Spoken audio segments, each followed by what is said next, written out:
tonight I wanted to share with you some of my more recent research, the sort of thing I'm working on, because I like debate quite a bit, but I might like it for other weirder reasons than you, and that's what tonight's talk is going to be about. I'd like to start, I think, with a very simple question, or a series of simple questions that inspired me to sort of think of debate as something a little bit more than just tournament competitions, the things that it gets you, like a good job and things like that, and tried to broaden it to something a little bit deeper and something a little bit interesting for me. So these questions are, who are you? Who are you when you debate? And how do you know which one of you are? This is an existential sort of question. It's somewhat related, for those of you who know the work of Jacques Lacan, somewhat related to his interpretation of Freud's interpretation of dreams, which is if you're woken up by a noise, who's being woken up? Who's being called into being? You have your dream self acting out in the dream. Who's being called into being? And when you go to sleep, who's being called into being? It's questions of the philosophical subject position. And if you haven't studied philosophy, what I mean by that, by the subject position, is who is the human being? What can they do politically? And then the normative. What should they do ethically? And so these are the questions that I kind of want to play with tonight with you for a few minutes as I show you some of the research that or some of the arguments that I sort of make about this.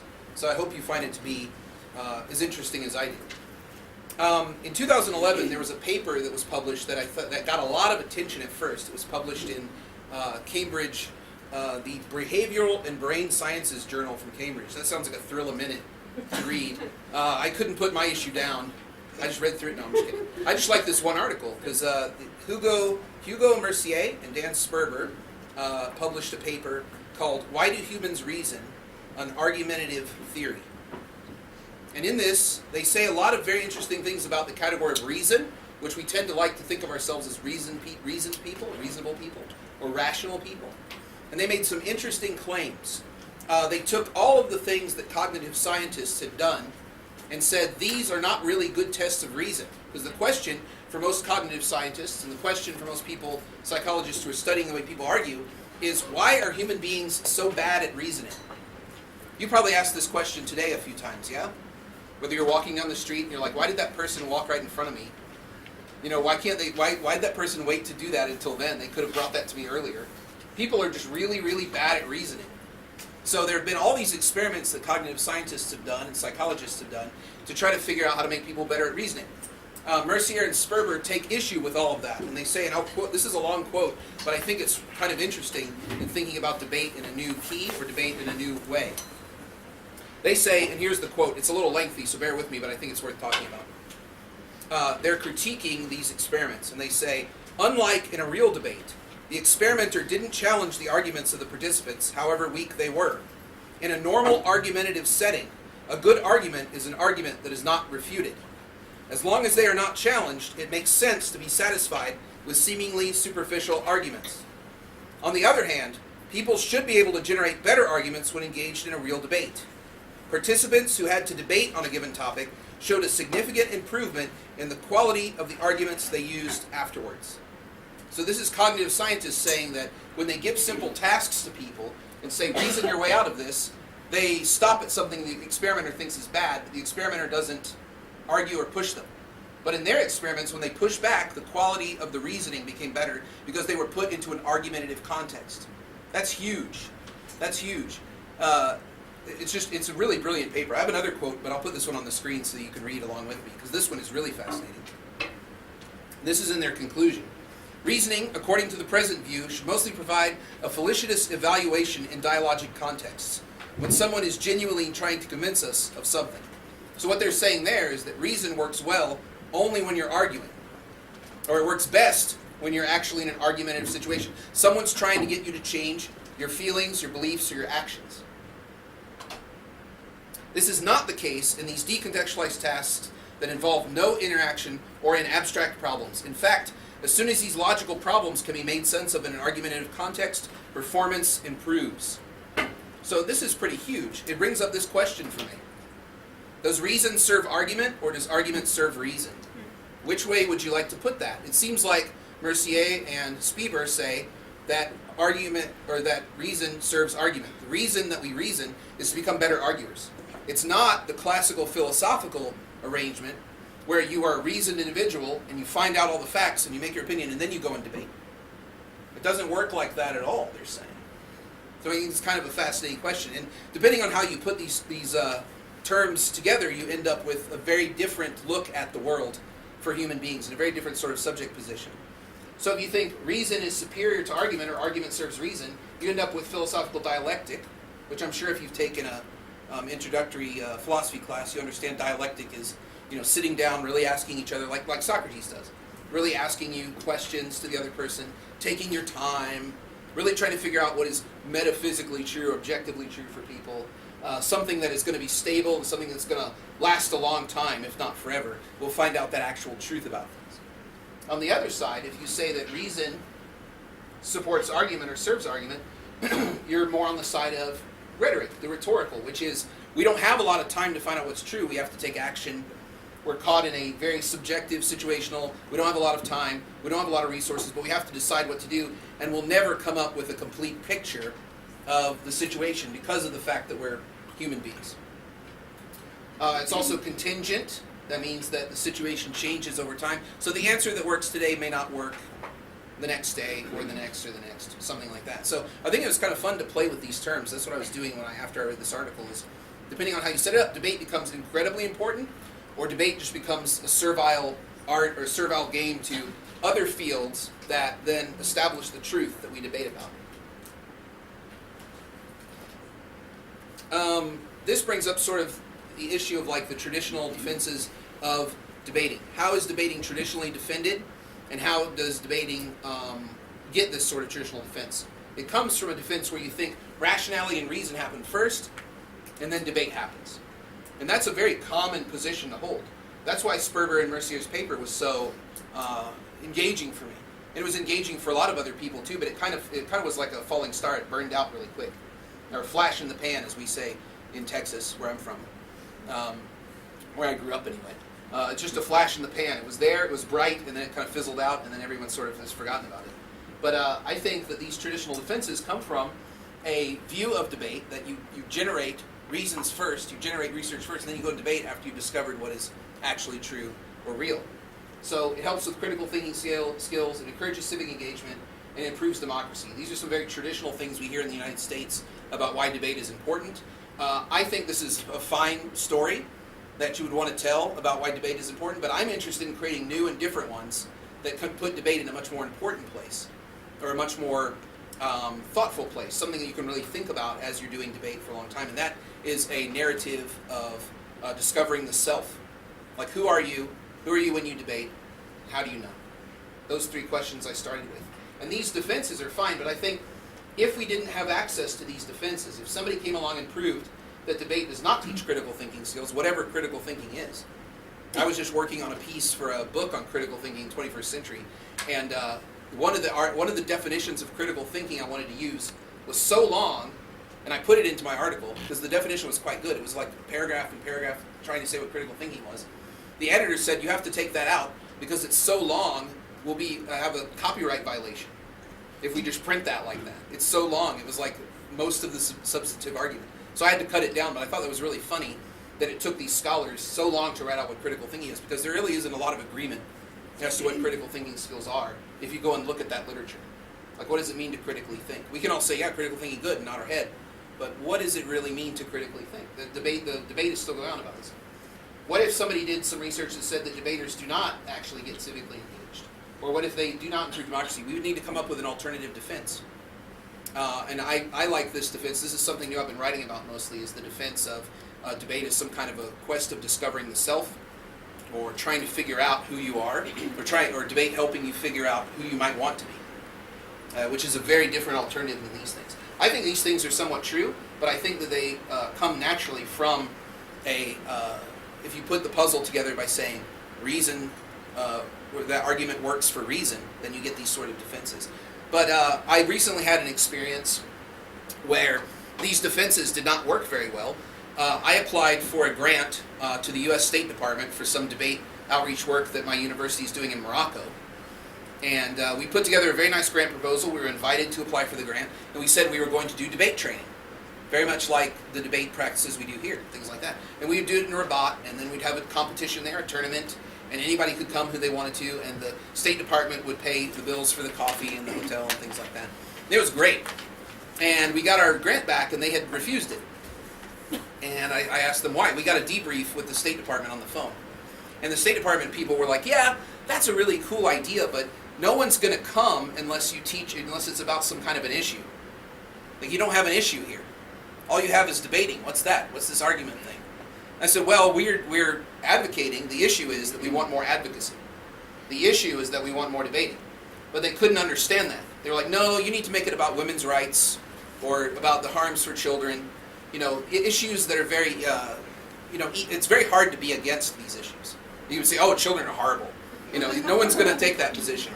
Oh, women don't need anything. No one's going to take that position. But for the State Department, it was obvious they were very uncomfortable with giving people tools or giving people experiences that would lead to things like this. Because maybe the U.S. State Department doesn't really want those things. They would rather have stability than this. Or they'd rather have certainty than this. They would really, really rather just have reason and argument being a little game you play after everyone's on the same page. So that they can say, look how democratized these Arab Spring countries are. They have organizations fighting for women's rights and children's rights. And while they're busy doing that, we can make the country look like however we want. Right? So they were kind of scared of that. They're kind of scared of this. And I think a lot of people are kind of scared of debating because of the way that we use it, and the way that it sort of comes out. And I call this sort of debatophobia. We're scared of the subjects that debate can produce. So these are some assumptions that people who are outside of debate might make about why debate might not be such a good thing to teach people. The first one is it creates subjects who are certain and don't back down. I'm right. I know I'm right because I've been a debater and I've debated this topic at least 5 times. And once I even broke debating this topic. I am absolutely certain about this. A lot of people don't like this kind of subject position because it's the kind of person who won't let an argument go. And they fear creating that kind of subject position. The second one is a little bit more complex. Debate creates subjects who believe they're in a productive relationship with power. That means the more I debate and the more I get out of debating, the more power I can create for myself, the more powerful I can be later in life. I can become a powerful attorney, or a powerful MP, or a powerful doctor. I don't know. I mean, somebody might think that. There might be some, but it's that debate produces power that you can harness and use, which sort of is a very old 19th century. I know Tuna last night was talking about, I think, the 17th century. I don't think I'm going to go back further than that. I think the 19th century is pretty much where I stop. But it's a very 19th century theory of how power works. Now, if you've read anything by Michel Foucault, you see that power works in a less than productive and harnessable way, and all of us are subject to it. So the idea that you can generate more power for yourself is something that a lot of modern theory would disagree with. And then finally, debate creates civil cynics, and I put this in quotes because this is my phrase, but I'm borrowing a lot from a U.S. scholar, Robert Harriman, who wrote a book called Political Style, and it's a really fantastic book to read, and he talks in there about the civil sneer. The book is all about how different types of governance in different times in history require different style for you to be heard. And so one of the things that in modern democracies like the United States, modern powerful democracies like the United States, you get this civil sneer, which is like, oh yeah, like that'll work. Oh yeah, sure, I think we'll all be rushing to make that happen. Yeah, great. And it's sort of like something you get like, you get a certain weird pleasure out of joining with other people and critiquing the bureaucracy of the government. Or the government's slowness. Oh yeah, that's right, people will definitely stand up against that, I'm sure. So I call it civil cynics because the entire process can turn you into a person who's very cynical about change in the governmental system. So I think people like the U.S. State Department, they worry about these things as well as I do, and as you do. Somebody last night, I don't know if they're here or not, asked Professor Snyder about some of the downfalls or the bad sides of debate, and I would say that these are some of the things that when people think about teaching debate, they think they're creating people like this. And that might not be what we want. I am sort of trying to eradicate debatophobia through the weirdness of what I am interested in. And I would like people to be debatophiles, or debatophilia, right? So I love playing with these Greek words. It's so much fun. Like one of my favorite classes I took in graduate school was ancient Greek. And although it was kind of a nightmare to study it. I just like all the different words in English that we stole, and it just makes me sound like really smart when I can make words like this, debate a few. But that's just me having fun. This is what I want to accomplish in my work as an instructor of debate and what I think is important. Debate creates subjects that are uncertain. I don't know about Hungarian politics. I don't know very much about it at all. But I know in my country, in the United States, we really could use a lot of moderates. We really could use some moderates. There's no moderation party in the U.S. There's the Democrats and the Republicans, and both of them think spending billions of dollars on the military is awesome. So if I really don't feel like I want to spend billions of dollars on the military, who should I vote for? It's kind of weird. So we need a lot of moderates, and I'm sure Hungary could benefit from a lot of moderates as well.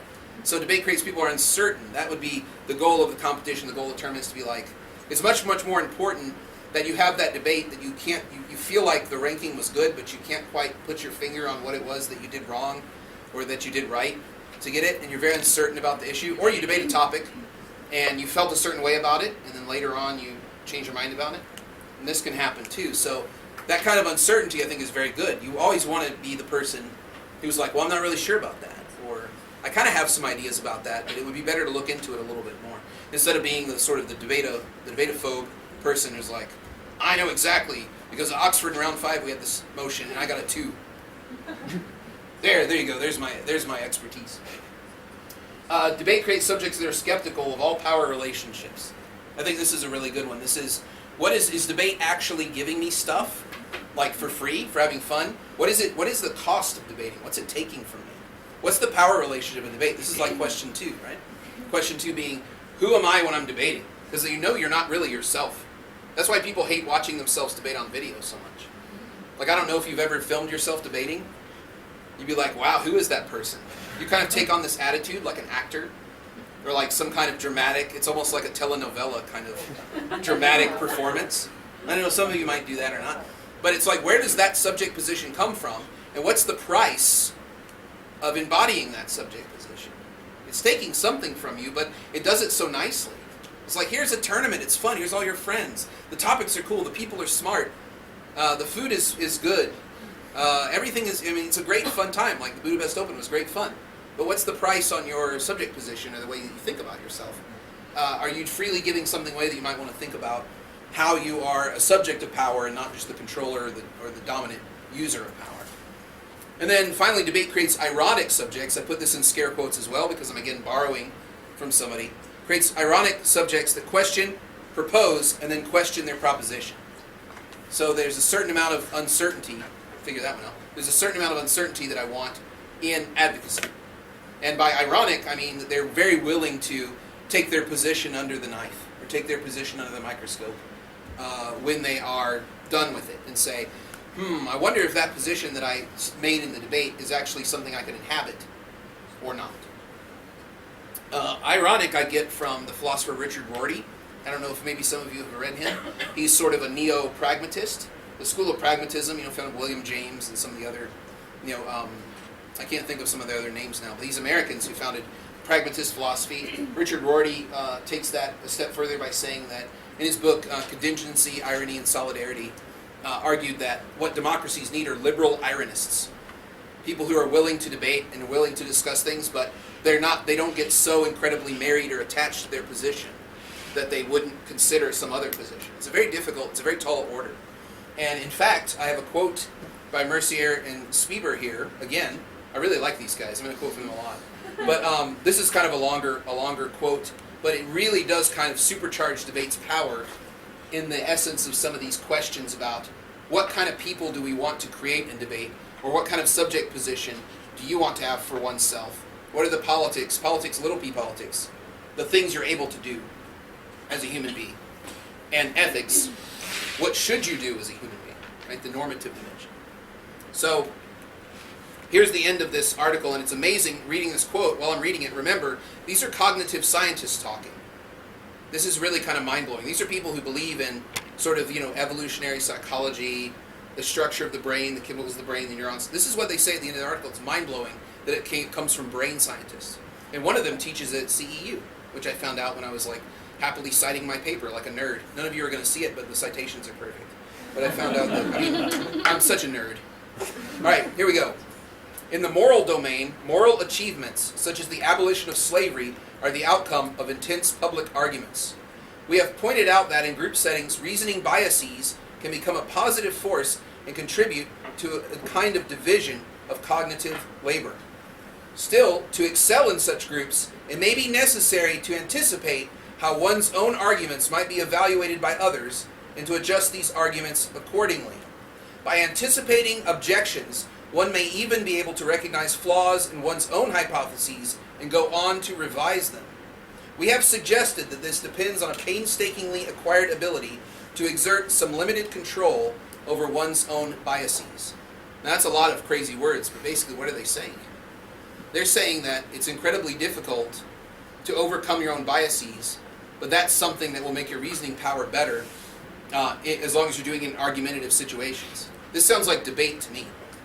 Right? This sounds like debate to me, a place where one has to occupy ground of an issue that you might not even know exists or care about, or you might have a position opposite the one you're assigned in the competition.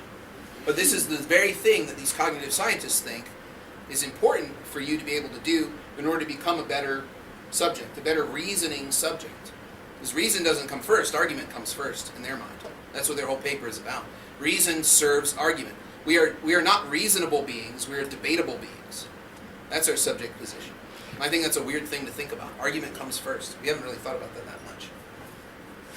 Okay, so now comes the super weird part of the talk, which is where I am going to offer an alternative story or an alternative way of thinking about your progress in debate and your progress towards becoming a better debater or better reasoning, argumentative subject. And it's the quest for the arguing mind.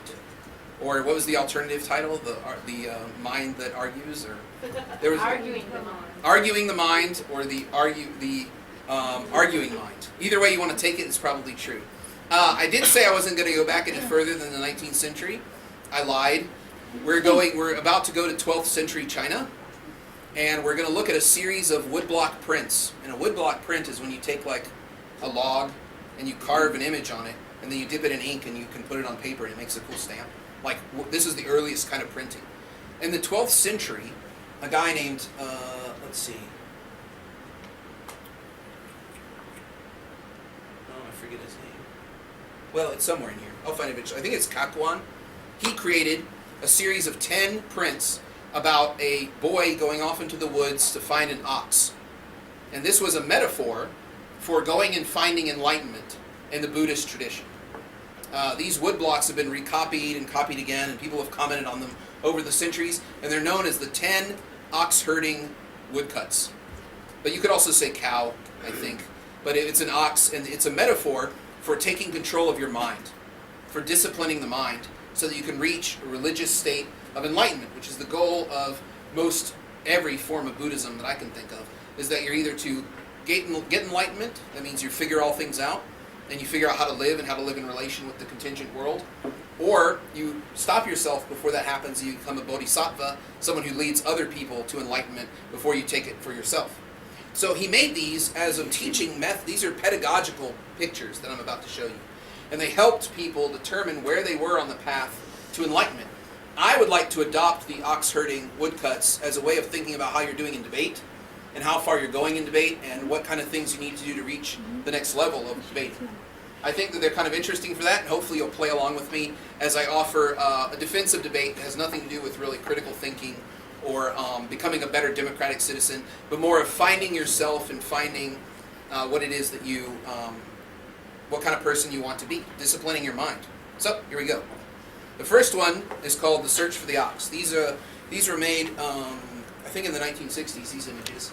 But you can find them pretty much anywhere. In fact, if you travel to South Korea or China, you can find these painted on the wall as like the steps that you do when you're studying on the way to enlightenment. So, The Search for the Ox. The young boy is here walking through the woods. The poem that goes with this reads something like, I walk through the woods, I have no idea where I'm going, I don't know which direction to go, I've heard there's an ox out here, but the only thing I can hear are cicadas, and it's kind of annoying. That's not a direct quote of the poem. My Chinese isn't that good. Basically, this is your first debate tournament, is what I think. You go off in the woods, you're like, no one's told me what to look for, I can't find anything, I don't know what I'm doing here. all I hear is a bunch of chirping. I don't really know what's going on. But it says you have to persevere, and it's actually quite ironic what you have to do. You have to go deeper into the woods, deeper into the unknown, in order to find the thing that you're looking for, if it's even there. You kind of even believe, at some points you might be like, why am I even doing this? It's like Saturday. What am I doing here? This is the dumbest thing. But you've heard rumors that there's an ox out there that's untamable. Right? It would be impossible to be the best debater in the world, but you're kind of like, oh yeah, I think I could do that.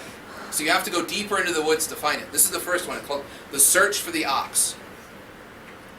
The second one, discovering the footprints. Now you see he's running along. He's got a whip and a rope. He's ready to go. He can see the beginning of the footprints here. But the poem that goes with this says, you see the footprints here and there, or they might be footprints, or they suddenly stop and then you're just lost in the woods again. Or they do impossible things. They double back around on themselves and stuff. This is the point in debating when you are sort of trying to figure out how to be good at it. You're starting to see, okay, there are some little things I could do that would make me better at it. I can see the footprints of the people who've come before. I can kind of see what they're doing. I'm going to try to do that, but it never really makes any sense. Like, this is also the point, I think, in debate where you get so frustrated that you're just like, I've almost given up on trying to be good at this. This is really hard. And then you go to your next debate, and you win. And you're like, how did that happen? I wasn't even trying as hard as I was early in the morning. I just kind of wanted to go home. And then you see the footprints, and it makes you run faster and deeper into the woods. Because the next round, you're like, I'm going to do the exact same thing that we did. Let's do the exact same thing we did in that last debate. Okay. And then you do it, and you get a 4. And you're like, what? How could this be? Well, it's the contingent universe pushing back on you a little bit. Like, one strategy that works in one place won't work in another one. And that's just the way the world kind of works. There's no secret trick. I always tell my debaters, there's no trick, there's no tick box, like steps of things. There's no trick at all. And in fact, if you're learning just tricks, like 7 things to do when you're opening government, stuff like that, this is the footprints of the ox. This kind of stuff is very, it's very ephemeral, and it's not really capturing your own arguing mind. If Mercy and Sperber are right, you don't need to be, your reason doesn't need to be that good first. You just need to be put in an argumentative situation, and your ability to reason goes way up. And that's what their research indicated. So if we want reasonable people, we need more people debating and being put in real argumentative situations. And not sort of like, quick, follow this path. What's the trendy path? What's the cool thing to do? Should I have a model or not? Should I do this? These kind of questions are like the kind of questions you are at when you're on this part of the search for the arguing mind. Okay, next one. Perceiving the ox. This is when you finally get a glimpse of the arguing mind. Right, this is, of course, the enlightened mind in this. I'm taking a lot of liberties with these religious images. But I think this is a great image of what I felt like in debate when I finally started to get it when I was a high school debater. It was always like seeing this just for a minute and it moves away. It's like you're in the debate and you see exactly what you needed to do to win, but it's too late. Right? Have you ever had that feeling before? Yeah. This is exactly what we need to do. Oh, my speech is over. Oh, my partner just messed that up for us. Oh, great. So you can see where you're supposed to be, but you can't quite really get it together or capture it. You can only get an image of it. And it's either you see the horns or you see the tail, and this one he sees the tail, or you can see the body of it, but you can never quite get it all at once. You're not in a position really to capture it yet. I think that this position, or this one, it's you have clarity and then it's gone. Or you have a moment of clarity and then it's gone. Or you have lots of confusion, one moment of clarity, and then it's gone. So the way to overcome this is to keep following the ox. And that's pretty much what each one of these things helps you do. It helps you overcome your frustration because you've seen that someone's been there before you have been there. Capturing the ox. This is a very dramatic one. I like this one a lot. So he's finally got the lasso on the thing, but he can't really control it. But at least he's got a hold of what his mind is supposed to be like. Now, this is a great, there's a great metaphor for this as well, is when you're at the debate competition, everybody's always talking. And the conversations go all over the place. Have you noticed that? This is how you are when you're in this stage of your debate trajectory. You have a grasp on it, but it goes, in the poem that goes with this, it says, the ox runs wherever it wants to. It goes way, way high up in the mountains, and then suddenly way, way down in the valley. So you think, like when you get emotion, does your mind do that same thing? Like you kind of race around, you find, oh, we can say all these things, oh, and we can say all these things, oh, we can say all these things. And it kind of races around everywhere. So you're being taken for a ride by your mind. Like who's in control here, you or your mind? That's the question that this one asks. Who's really in control? Is it your mind that's leading you, or are you leading your mind around? And it's hard to discipline the ox. In fact, in the next couple of images, this one doesn't change, but as the ox becomes more tame, it turns more white to indicate that it's becoming more clear. Or it's not dirtied with all the different assumptions about the world that you might have. So here we are taming the ox. He looks pretty confident. He looks a little beat up though. Poor guy, his shirt has come open. It was a rough go, but now he's got the ox on a rope. And this is when you are like, have your mind disciplined to a point where you can lead it around, take it to where you need to, but it's still not a completely comfortable relationship. The mind will pull and try to go one way, you pull the rope and pull it back. And debating can help with this quite a bit. The more debating that you do, it helps you sort of discipline your mind to think about what is really important in these motions. What's really important in the issue that we face. What argument is actually the one I really need to respond to? Instead of, in the previous one, I wonder if I can go back to the previous one. Yeah, I can. In the previous one, it's like, this is the attitude of the debater who's like, I can respond to that argument, so I'm going to. This is a recipe for failure. Right? Just because you can respond to an argument in the debate doesn't mean you should, naturally. It means that natural response is not necessary. But there might be some argument that's more important that you need to respond to more quickly or more thoroughly. So just if you're listening in a debate and you're like, aha, I know what to say against that argument, then you get up to speak and you're like, 35 minutes ago when that person spoke over there, they said this one thing and I can beat it. I mean, the judge will be like, uh-huh, that's great. I want to hear about the entire thing. So that's the difference between this and this. Your natural inclination is to run off and do your own thing, but if you have the mind on a short leash, then you can pull it back and focus on what is actually sort of important in the debate. Okay. Riding the ox home. This is when you finally win. And this is like a picture of like great celebration. The guy is like riding. He's not even facing forward because he trusts his mind so much. He's playing the flute. He's jamming out. He's having a great time. It's a party on the back of the ox. Right? The mind is fully disciplined. And this is when you like really feel pretty good about how well you're doing in debate. And you're like, yeah, we're doing all right. We're doing pretty good. We're on 12. It's good. Da-da-da. This kind of thing. It's like celebrating that you've dominated this thing and that it's under your control.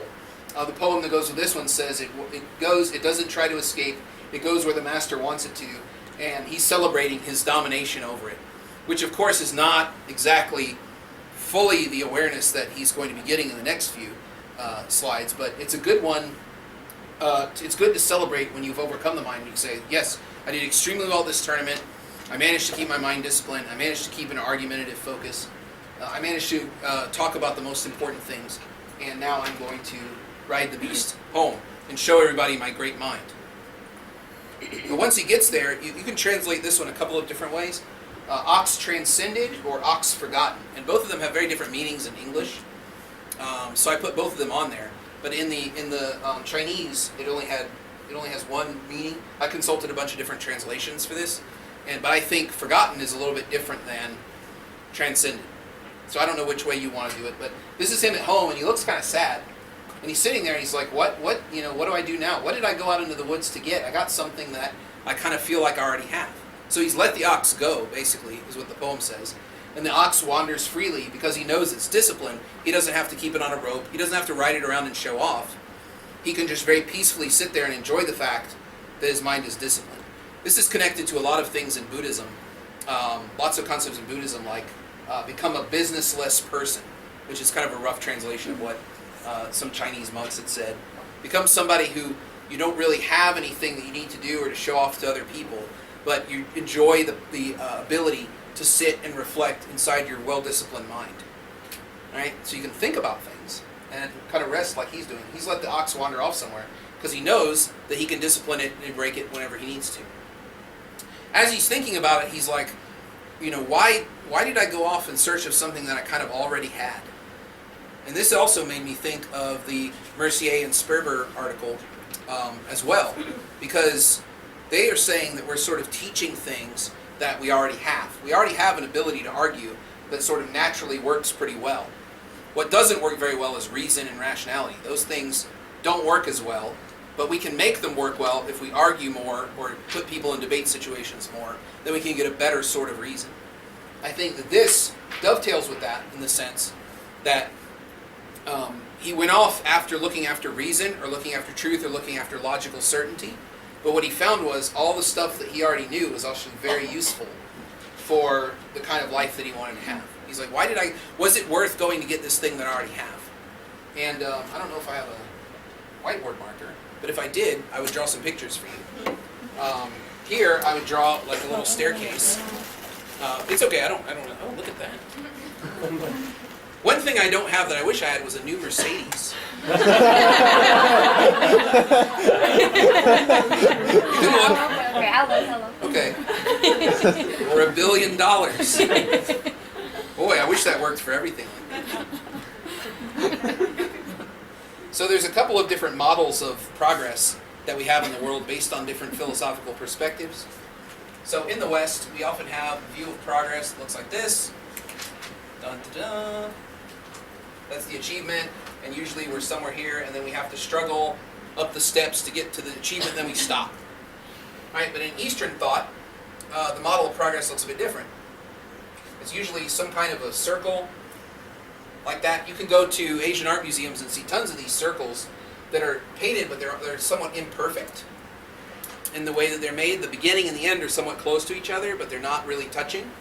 And this is sort of a model of progress where the journey is more important than the destination. Or you take a long journey, you still end up with yourself. You're just a little bit better off for the journey. And I think that's what it's saying here, is you realize that debate maybe didn't give you very much at all. Maybe just the realization of going on a journey. It didn't give you anything tangible like we get here. You're like suddenly so much better than everybody else, which is this idea here. But this idea does not last very long. In fact, it's somewhat unsatisfying. That's why when he's at home, he's somewhat unsatisfied in his look. The journey was the important part, not the thing that you get or the end result, but the fact that you went on that quest or on that journey. So after he's forgotten the ox or transcended the ox, he's like, what other things do I assume that might not be as they are? And we get this one. Ox and self-transcended, ox and self-forgotten. And this is just a blank one. Though they actually stamp it, though. I mean, here's the signature of the artist right there. They actually stamp a blank one every time they do this. And if you see it on the wall in a monastery, if you ever visit South Korea, where this is a very popular representation of Buddhism, or some places in China where Shan Buddhism was invented by the Shaolin monks, you'll see this actually done on the piece of paper. It's like very funny. It's like almost like very modern art, where you go to the modern art gallery and someone's like hung up a canvas, and you're like, huh, wonder what this is, and you read the sign, you're like, canvas. Interesting. And then you listen on the art guide, and they tell you all about how beautiful the canvas is and how it represents a watershed moment in art and blah blah blah, and you're just like, I could do this. But you can't do it. That's the funny thing. You can't just go hang up something in the art museum. It doesn't work that way. You can't just be like, here's my canvas too. No, you can't do it. You're not an artist. Only the artist can hang up the blank canvas in the museum. Right? It's a weird thing to think about, but it also relates to this idea of progress as a coming around to oneself versus an idea of progress of like running away from the self to some new self or better self. So what this one means, I think, is if I can unravel my mind and change my mind like this, what other things can I change in the world or in the self that I might not be aware of? What other things can I alter? And it sort of unravels the entire world around you. It unravels all the way that you see the world is constructed by yourself and by other people.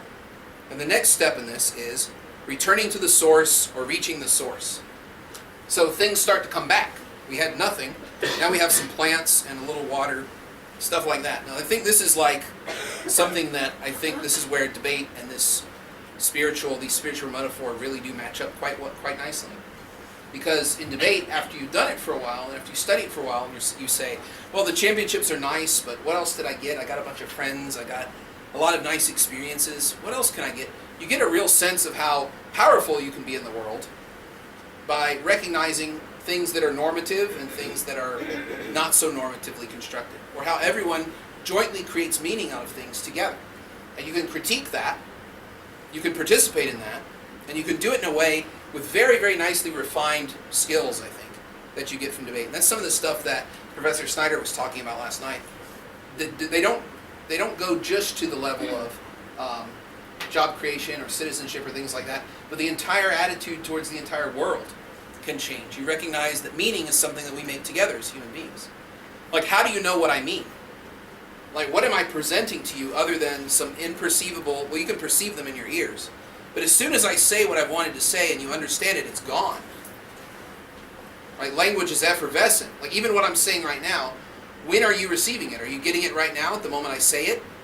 Or if I take a long pause, do you get it right when I say it now? I mean, you know what we're talking about, but it's just kind of a weird delay thing. And I think that this makes you aware of those delays in sort of meaning making that we as humans have to rely on. Actually, we depend on them quite a bit. Okay, so now you've remade the world, and you can see the world very differently. What do? You return to the world, and this is called either into the world or in the marketplace. And this is where this guy is actually the person who we saw several frames ago, but he's depicted here as a very wise person. And wise people are presented in this sort of visual, rhetorical format. He's got a big bag. He wanders the earth. He has his lantern. He's dressed in monk robes, and he's shaved his head. And this is sort of and here he is telling another person about the ox. So this is a very different kind of idea that of what you're supposed to do after you have completed debate and you go off into the world. You can tell other people about, hey, there's this ox out there that is really, you really need to capture. It's really impossible to catch.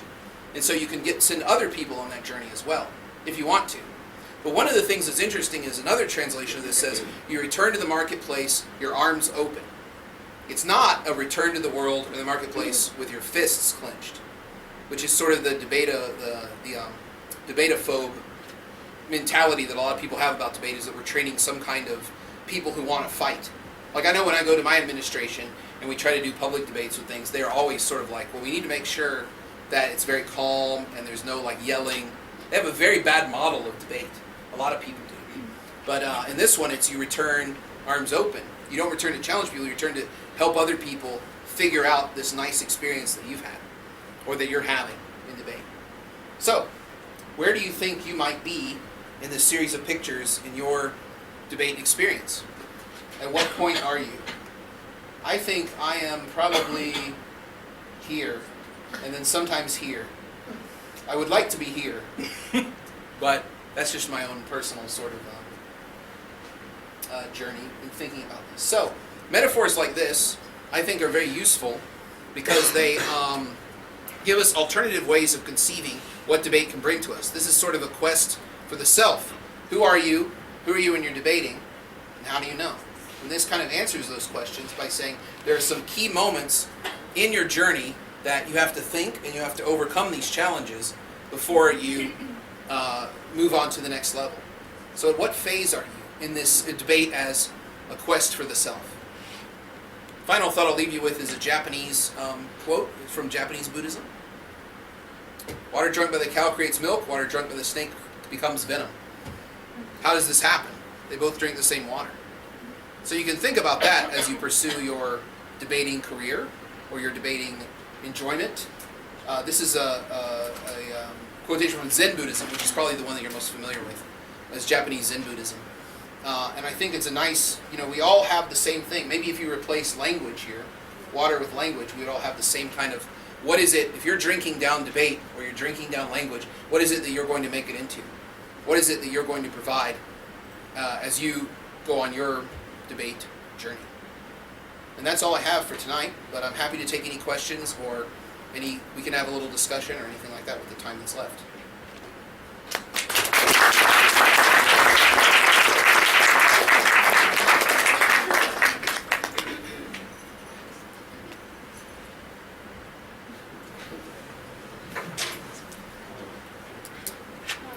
In relation to judging debate, where do you think the best, picturing as a judge possibly in like the 10 slides, where do you think the best judge is looking from? Do you think they almost have to be past that stage, like at the final 10th, or do you think like a superior judge can be like at the stage? Yeah, that's a good question. I mean, I don't know. I mean, first, judging is like a huge, that's like its own presentation in itself. Because I've been thinking a lot about adjudication and what judges should do and how they should serve. And I think that they could be at any one of these stages in their own debate awareness. But the thing about judges is we have this thing, the reasonable person standard. I don't know if you guys have heard that before, as far as like a way of judging the reasonable person standard. And that might be something that is more of a crutch to some people than other people. But so you have some judges who are like, will vote for you. They say, well, that was just very persuasive. I just was moved by that. That's awesome. That's pretty rare. Then you have other judges who, well, you broke the rules, so you lose. And hopefully that's rare too. We don't want either of those kind of results. We want something sort of in the middle. It's like, given what you had in this debate, and given the opportunity you had, did you say something that moved your position more towards your line or not? I guess it's a kind of a fancy way of saying I don't know. But I do think that we don't want to use these images to dismiss people based on a hierarchy, because it's sort of the journey, right? It's not like, oh, you're at step 5, so you can't judge these teams or those teams or something like that. It's more of like the journey is ongoing. So, and also we want to be careful about how much of the audience we dismiss. It's very, very easy, I think, when you're speaking to be so caught up in your point of view that if a judge votes against you, you can be like, well, it just wasn't meant for them. They were kind of dumb. But people do this all the time when they speak. Like, how much of the audience in a college classroom can I dismiss and still be persuasive or still meet my ethical obligation to? If someone's sleeping, well, I don't know how much I need to like wake them up or not, but there's always going to be some amount of the audience that has to be dismissed. And in any kind of rhetorical situation, it's this way. There's some sliver of it, but it can't be such a big group that it makes your effort to persuade them useless. So it can't always be the judge's problem. In fact, in my view, it's never the judge's problem. It's always your problem with trying to communicate to the judge. So I guess the short version of that is I don't really know, but I would think that I wouldn't dismiss a judge based on where they are as far as this goes. We would all think that judges are probably this guy, like, hey, keep mystifying debate and all this, but a lot of times they're, they might be like this or they might be like this. A lot of judges might be like this. They're like, well, I was an awesome debater when I was a debater, and this is what I would have done. If I was in your place, I would have made these arguments. But then they're judging the debate that they would want to have and not the one they saw, which is a big problem. So, I hope that answered your question. AJ? How are the woodcuts displayed when they're displayed in South Korea or China? The one I'm thinking about in South Korea is like it's painted on the wall of the monastery. It's painted like in a linear fashion. It's like step by step by step. And then oftentimes these are put in books, and if you go and get a book on the ox herding woodcuts, one of the things is everyone who's come along since the 12th century has written another poem or a comment or written some kind of verse about it. So you can read all these different interpretations of it as it's come through the centuries. It's a pedagogical tool designed for monks to show them with a giant metaphor of this ox, like where they might be and what kind of things they need to think about to break through to the next level. Right? You haven't finished if you're here.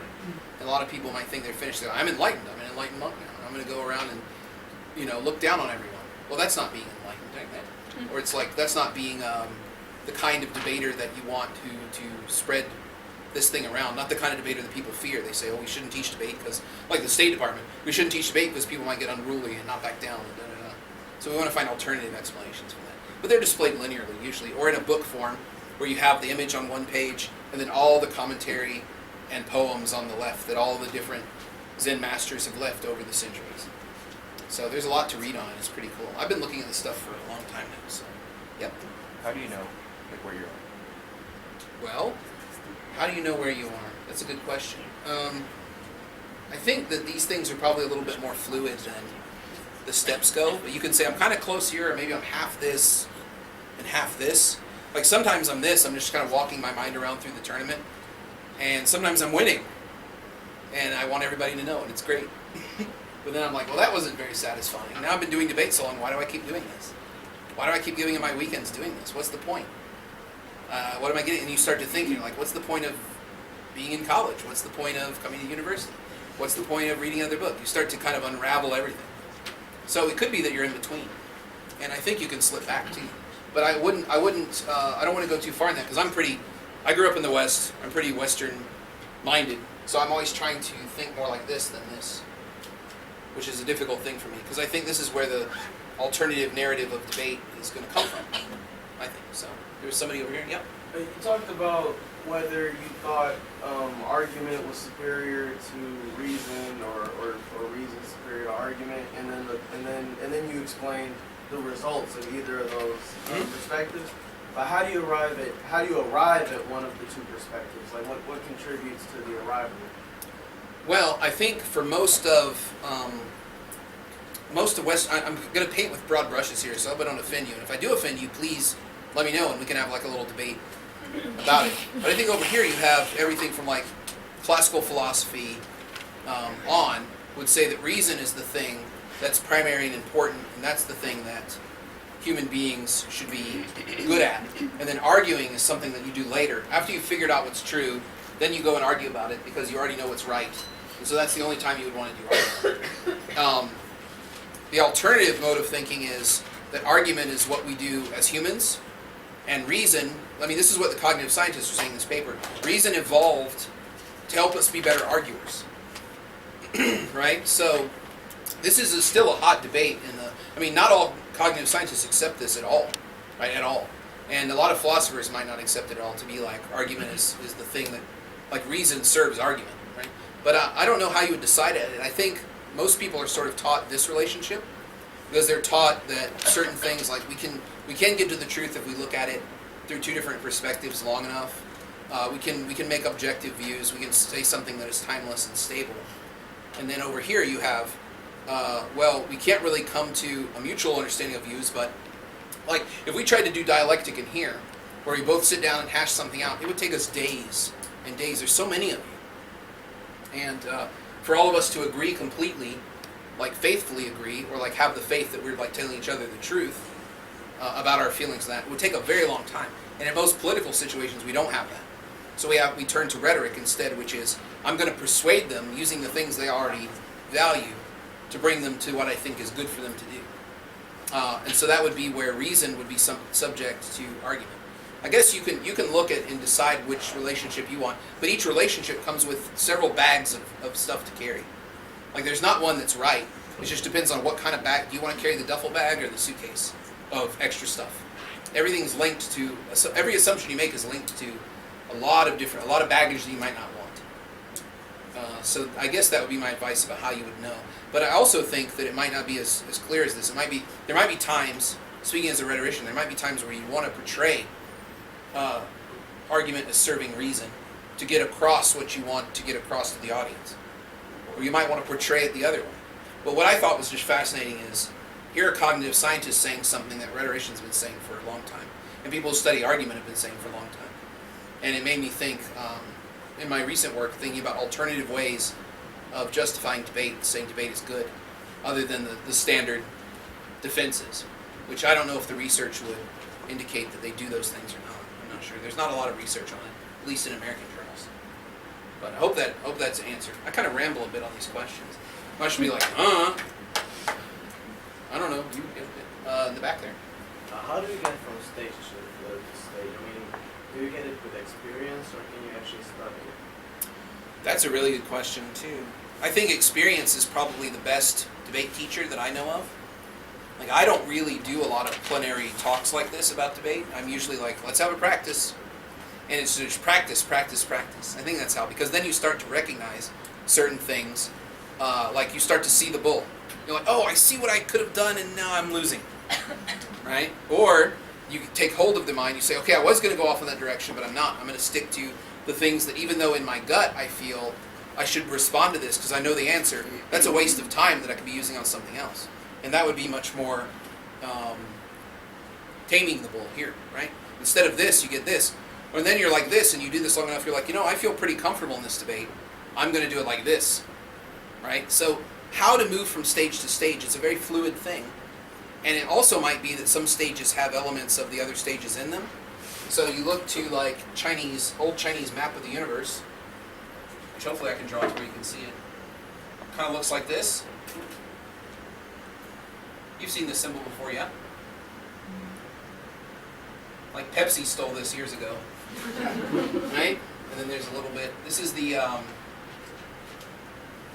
map of the ancient Chinese map of the universe the Taoists drew. So you have like it's flowing into each other, and you have some dark and some light, and then a little bit of dark and a little bit of light in each thing. So it's all sort of interconnected in a way, or it's all sort of flowing into itself in a way.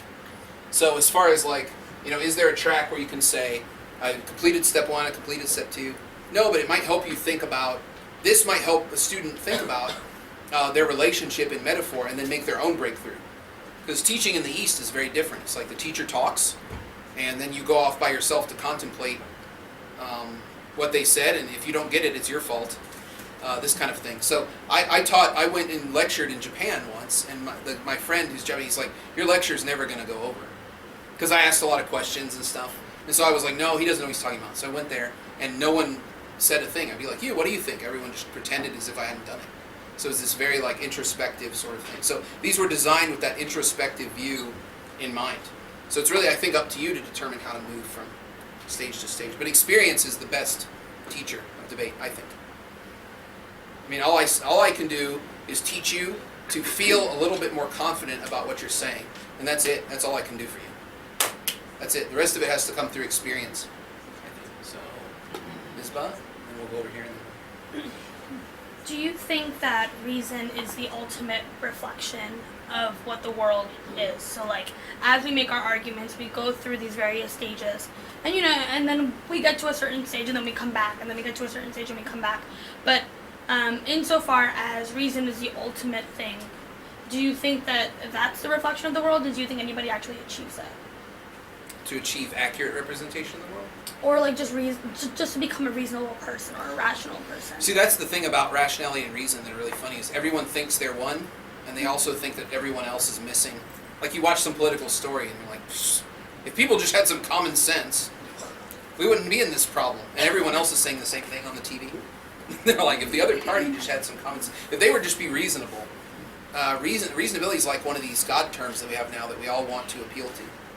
Like we all want to be reasonable. It's one of these terms that's way up there. But as far as what that means and what it looks like, I don't know if we could ever achieve it because obviously reason becomes a toy when we're arguing. Right? That's kind of what the stuff says.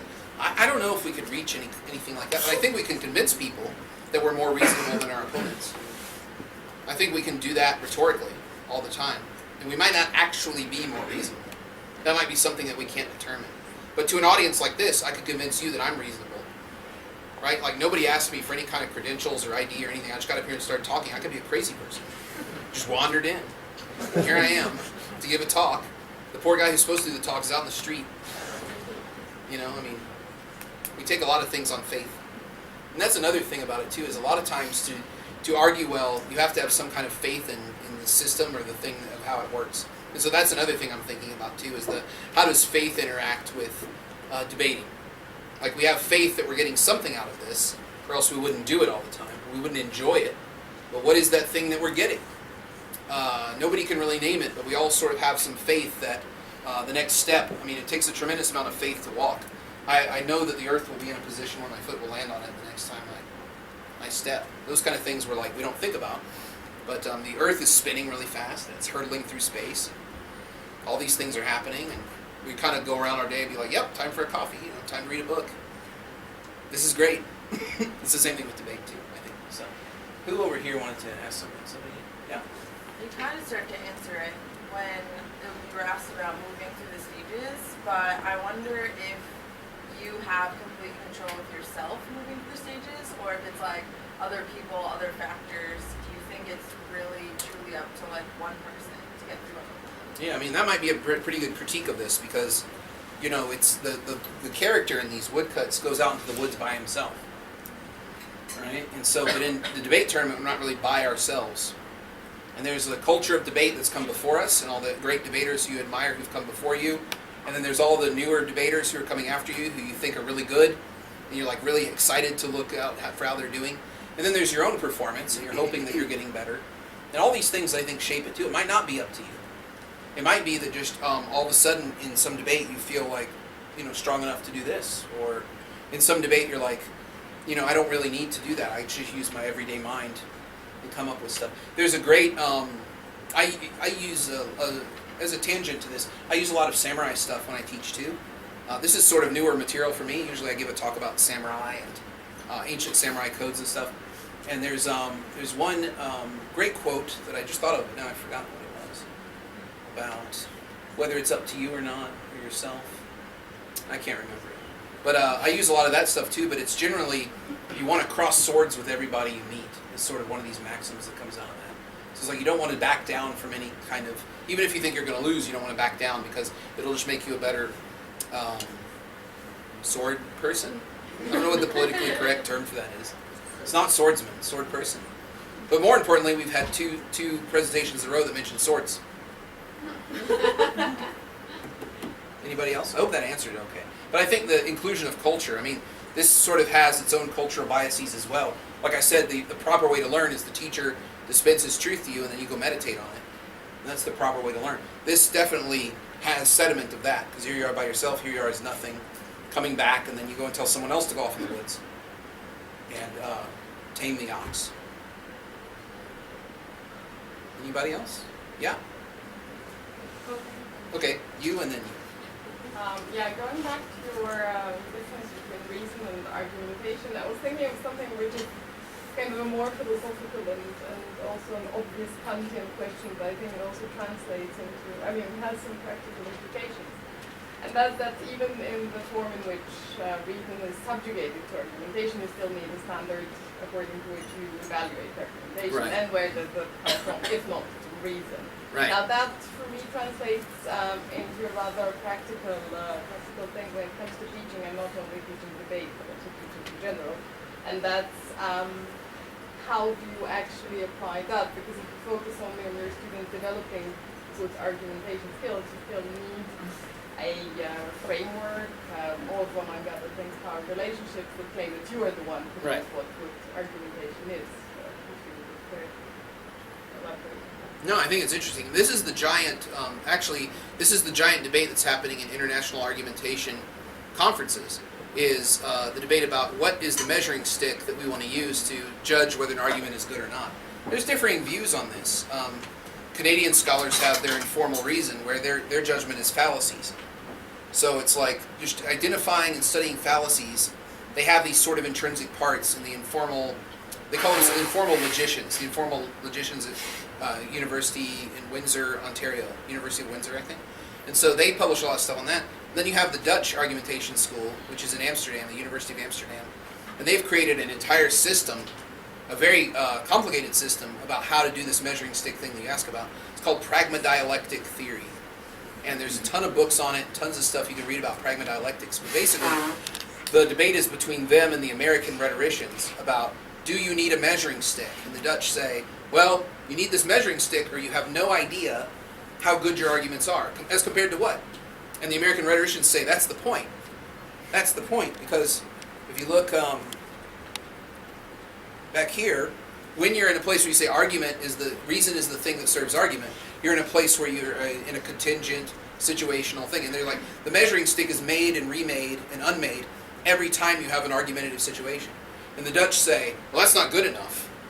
That is not good enough for us. You can't tell me something's good without having some ideal. So the American rhetoricians are saying, you guys are such idealists. You think everything is perfect. You think all this could be measured. And they say, look, we are idealists. We're proud of that because you have to have an ideal as a comparison. Like, they're very Habermasian in that sense.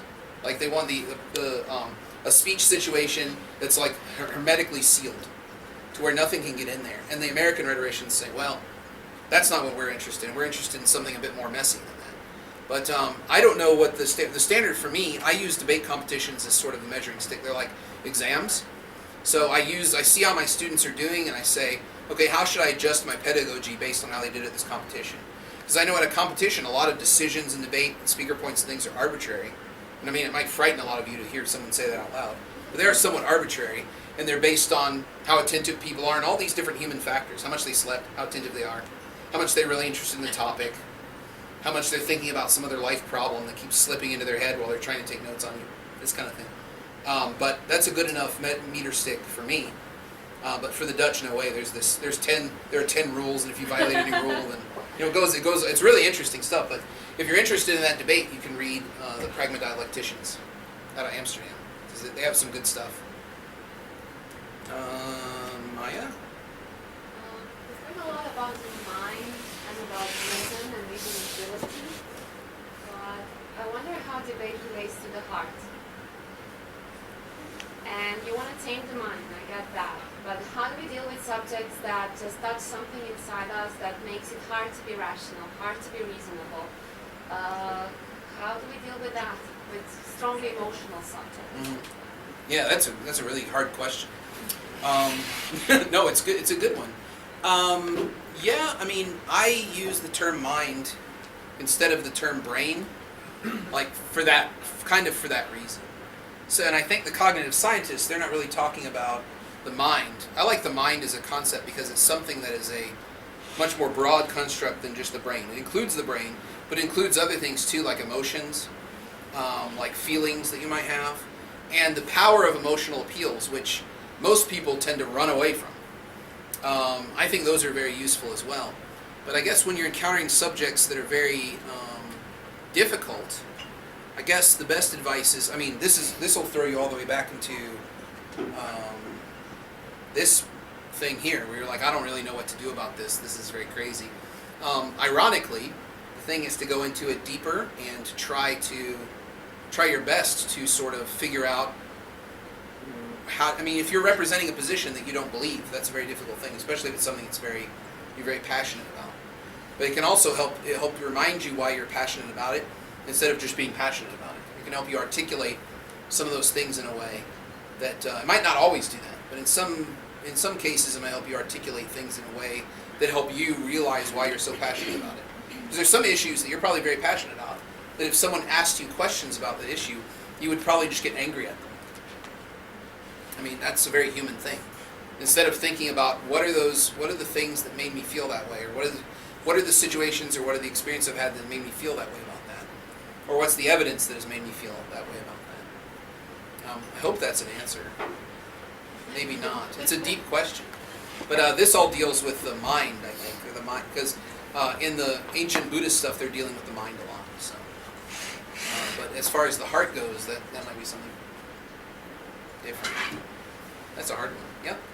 How do you bring people into debate or teach debate when you yourself haven't found the ox or captured the ox yet? You make people think that you have the ox in the back. That's what I do. So it's like the way it works in Zen Buddhism is you join the monastery and you think the master knows everything. So you're super intimidated by the master, and then at the end of it, the master will have the transmission ceremony. And it'll just be some random day. They'll be like, "Come on in here." It's like, "I'm going to give you a transmission," which is like means that you are authorized to teach. And they're like, "Oh, what is the great secret?" And they're like, "You already know it. It's not. There's no great secret. You're just like, I authorize you to teach in my style." That's what transmission means. It doesn't mean that you've gotten the secret thing, but you better make sure that you can show that you have some secret thing, or else people aren't going to keep coming back. So as you know, on my team, it's very much like the novices are always like, did we say the thing you wanted us to say? And I'll be like, You're close. You're close. You're getting there. I'm not completely satisfied with it. And then they're like, oh, panic. And they go and work harder. When if I said, no, you didn't get it, it's like discouraging. If I said, yeah, you got it, they're not going to come. They're like, that was too easy. But they're like, did we hit the debate you wanted to have?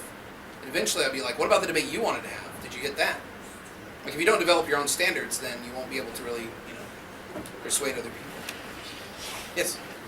I think my question is kind of in connection with the one before this one. I'm really new to debating, and I also admit that I'm a bit of a debate-a-phobe. And I guess my problem is that you have to, in debating tournaments, you can get topics that you don't agree with. And I think my problem is that doesn't debating just show us that horribly immoral point can be proved just as easily as a moral one? Yeah, I think it does do that, but I'm kind of okay with that, and here's why. I think in the public sphere, It's very, very rare that you'll see somebody take, let's talk about something, I don't know if it's ridiculous or not, but the example I always use to teach this is anarchy. Like if somebody was a real advocate and a real anarchist and they wanted anarchy to be the system, most of the places they would go and speak, they would just get laughed at. Because that term, or that, if somebody wanted to create a communist government in the United States, they would be just laughed off the stage. So they wouldn't get a lot of opportunities to speak. In debate, we sort of take away that cultural weight or that cultural cloud around it. We can kind of push that for a few minutes aside and really try to look at some of the explanations that you could make if you had to defend that or not. And normally that's like, it's exciting to see what you can do with your mind, what you can do with reason when you're in an arguing situation. So if it's something that you feel very passionate about or something you're like, there's no other side to this, it's just true, you can push that sort of cultural sentiment aside, pretend like it's not there, and say, here's actually 3 or 4 things that are really quite nice about anarchy that you can just sort of make up. And it sort of shows you the danger of reason and rationality, which we don't often get. We usually celebrate those things. But the danger of them is they can make things look incredibly plain and incredibly clear and incredibly logically sound that are actually quite devastating and quite horrible for lots of people who have to live with the effects of those decisions. So that's one of the things I like about debate training, is it can show you how easily, sometimes you're like, wow, I didn't think I could defend that crazy position. Boy, that was pretty easy. And then you're horrified. Because you're like, wow, if I can do it, imagine what somebody with some, position to do some harm could do with it. So that's a reason why I think, there's a big controversy in the U.S. about what we call switch side argumentation, which is in debate where you're assigned your position first, and then you're assigned the topic. And there are people who say this is a very bad practice. We should not make anyone debate something they don't believe in. We should just hold to their convictions, because it's immoral to alter someone's convictions like that. And there's been a few essays written about this in recent years. But the debate goes all the way back to 1918 in the U.S. about what the function of a judge should be. And we can talk about it. Like, I've researched that too, and I think it's totally fantastic. We can talk about it later. I don't want to bore everybody. Be like, okay, and then the 1917 paper came out, and then this guy said this, and then the 1919 paper. I could go on forever. It's very sad.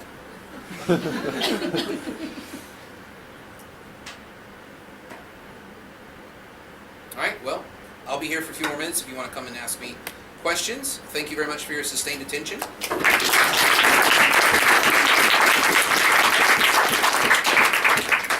And then we'll be having debates.